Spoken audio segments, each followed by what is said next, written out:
On l'avait vu en tant que chocard à Francfort, on l'a vu un peu plus développé au C42, on l'a vu tourner au Mans, et aujourd'hui nous sommes en live avec la Survolt sur le circuit des Écuyers. Si la Survolt s'est faite discrète lors du dernier salon de Genève, c'est pour laisser la place à la grande métropolis. Mais le concept continue d'évoluer et aime à se dégourdir sur piste. La pédale d'accélération est très précise et très fidèle, donc ça c'est intéressant. Effectivement, on a du mal à percevoir, je dirais, les limites du moteur, parce qu'en fait, on a l'impression que ça ne souffre jamais.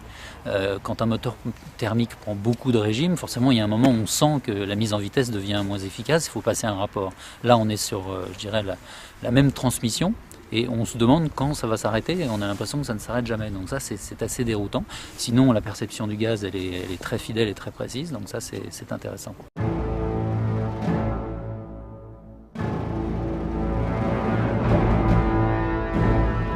À ce jour, Survolt est équipé de 2 blocs batteries de 140 kg chacun pour un poids total de 1 tonne 150.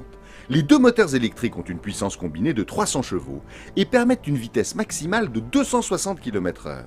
De quoi se demander si une série serait envisageable en compétition. Je vais retourner un peu la question. Si vous m'aviez posé la question à Francfort il y a un an, est-ce qu'il va y avoir une suite à Revolt, je vous aurais répondu non. À Genève, vous m'auriez demandé est-ce qu'on va la voir rouler, je vous aurais répondu non. Donc là, effectivement, ça serait un rêve de voir un ensemble de petites Survolt sur un circuit. Ouais. À l'heure de prendre la piste, Survolt annonce un 0 à 100 en moins de 5 secondes et le 1000 mètres départ arrêté en 22 secondes. Une petite démonstration s'impose.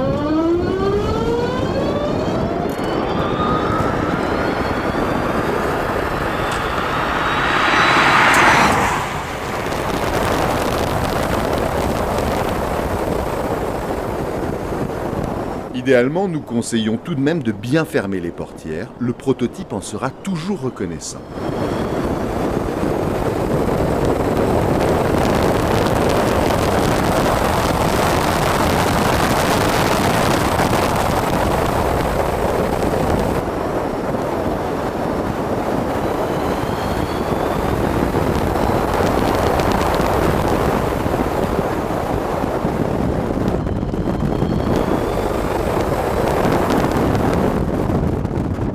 Avant de rentrer au garage, offrons-nous un dernier balai sur le circuit des Écuyers avec le bruit si caractéristique des autos électriques.